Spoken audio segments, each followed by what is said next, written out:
L'Union pour la nation congolaise, le parti du directeur de cabinet du président Félix Tshisekedi, a dénoncé un acharnement et une campagne de diabolisation suite à la convocation de son président Vital Kamerhe. Celui-ci a reçu une invitation du parquet général de Kinshasa en rapport avec la gestion des deniers publics alloués aux travaux des 100 premiers jours du quinquennat du président Félix Tshisekedi.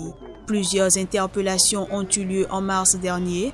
Des dirigeants d'entreprises privées et publiques ont même été envoyés en prison avant d'être relâchés. Dans une déclaration politique, l'Union pour la nation congolaise a exprimé sa détermination de mettre hors d'état de nuire par toutes les voies de droit quiconque est impliqué dans cet acharnement. Le parti a également réaffirmé son attachement à la coalition avec le président Félix Tshisekedi. Une coalition issue d'un accord sans lequel le parti Cap pour le changement n'aurait pas vu le jour et ne serait pas par conséquent arrivé au pouvoir. Selon cet accord, c'est Vital Kamerhe qui doit être le dauphin de Félix Tshisekedi à la présidentielle de 2023, rappelle l'entourage du directeur de cabinet.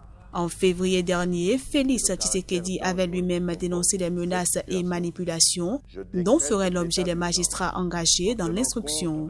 Des personnes interpellées étaient, toujours selon le chef de l'État, victimes de mauvais traitements dans l'unique but de leur extirper des aveux. À la cellule de crise créée par le parti de Soumaïla Cissé à Bamako, 2 hommes sont accrochés au téléphone pour avoir les dernières nouvelles du terrain.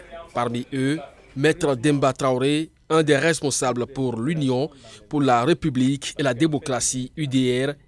Pour nous, les négociations continuent. Nous avons interrogé ceux qui ont été libérés. Certains nous ont confirmé qu'ils ont échangé avec les ravisseurs, qui leur ont dit que si tout va bien, Soumaïla aussi sera libéré comme eux. Ça, c'est ce qu'on peut retenir. De sources proches des négociations, un élu de la région de Tombouctou joue un rôle important. Soumaïla Cissé n'a pas encore été autorisé à parler au téléphone à des proches, mais il se porterait plutôt bien. Un autre détail. Les ravisseurs qui ont des revendications seraient de présumés djihadistes. Ils ont accepté que l'otage reçoive des médicaments.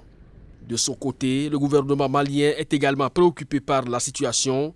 Le président Ibrahim Boubacar Keïta a nommé un ancien premier ministre pour diriger sur le plan national une autre cellule de crise. L'exécutif malien a salué les libérations, estimant que cela augure d'une issue heureuse pour la libération très prochaine du chef de file de l'opposition. Il remercie également toutes les personnes de bonne volonté, politiques, civiles et religieuses, à l'œuvre depuis son enlèvement et appelle incessamment ses ravisseurs à rendre Soumaïla Cissé à son pays, à sa famille et à son parti sain et sauf. Jusqu'au 20 avril, la République démocratique du Congo procédera à un confinement sélectif. Il s'agit d'isoler et de confiner le centre politique, économique et diplomatique de Kinshasa. Dernière en date des mesures drastiques prises en Afrique pour contrer la pandémie du coronavirus. Les autorités sanitaires envisagent la désinfection massive de la commune résidentielle de Gombe, tout à la fois siège du gouvernement, de plusieurs banques et grandes entreprises et des principales ambassades. Lundi, des checkpoints sécuritaires et sanitaires ont matérialisé la frontière entre Gombe et le reste de la cité. Pour les usagers, la pilule passe difficilement. Je vais juste acheter du pain, le magasin fermé. Et là-bas, plus loin, c'est fermé. Je ne sais pas où m'approvisionner. Et ici, on n'autorise pas le passage. Que doit-on faire? Je suis sous la liste de ceux qui doivent entrer en ville. J'ai la carte vendue, bien sûr, l'ordre de mission et tout, mais on ne sait pas me faire passer. Oui, depuis le matin jusqu'à là, nous avions intercepté des alertes. Il y a eu des gens qui ont présenté des fièvres, il y a eu des gens qui ont présenté des fatigues intenses, des vomissements aussi. Nous les avons interceptés, on a appelé une équipe d'alerte pour venir le prendre et aller continuer les investigations approfondies. Les autorités sanitaires ont fait état de 161 cas confirmés, dont 18 décès, 5 personnes guéries. 7 nouveaux cas confirmés ont été enregistrés à Kinshasa. À partir du 10 mars, les premiers cas confirmés ont été enregistrés à Gombe, souvent parmi des Congolais de retour de l'étranger, dans l'entourage même du chef de l'État Félix Tshisekedi. Pendant le confinement partiel de la Gambie, les équipes sanitaires doivent rechercher les personnes malades, les contacts à risque et les cas symptomatiques dans tout Kinshasa.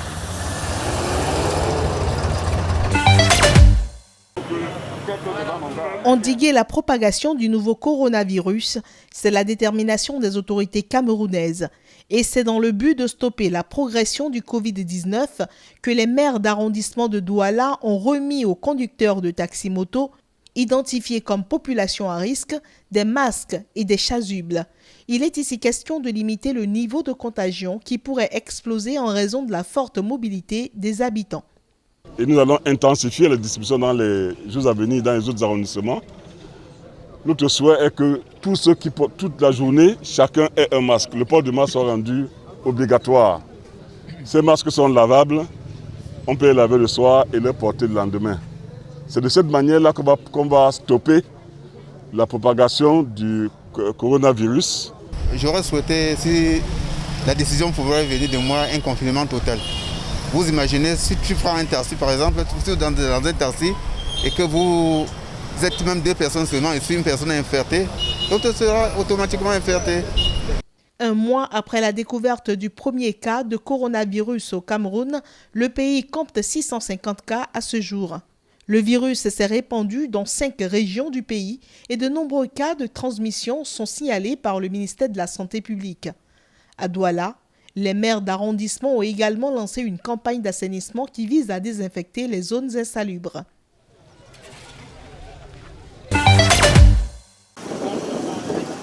Les camps de réfugiés et de personnes déplacées par les conflits ou les persécutions situés au Burkina Faso accueillent parmi les populations les plus vulnérables de la planète. Face au Covid-19, le Programme alimentaire mondial procède à titre de prévention à des communications afin d'éveiller la conscience des réfugiés, notamment l'éloignement social, la désinfection et l'utilisation d'équipements de protection individuelle. Nos habitudes ont changé à cause de cette maladie. Nous nous lavons maintenant les mains plus régulièrement avec du savon avant de manger ou de boire de l'eau. Nous suivons strictement les règles sanitaires qu'ils nous ont enseignées pour éviter la propagation du virus.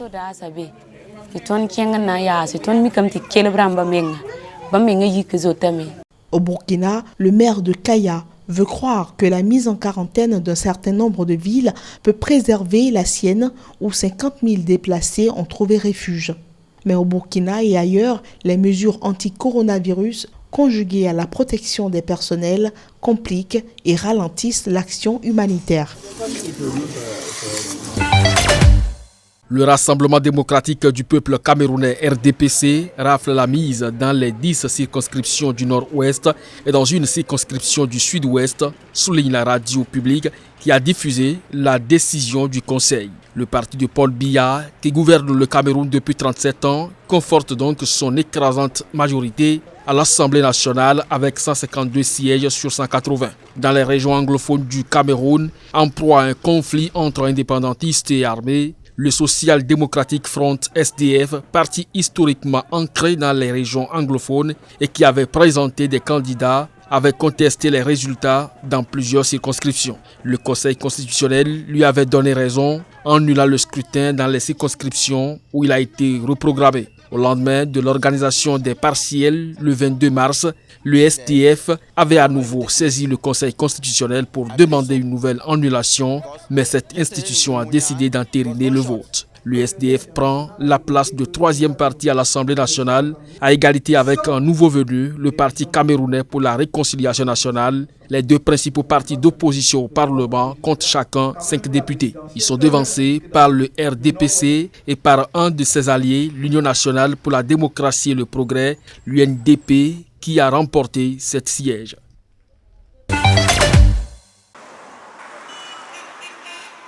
Au Libéria, qui se remet encore de la crise du virus Ebola de 2014 à 2016, a enregistré ces derniers jours de nouveaux cas de Covid-19.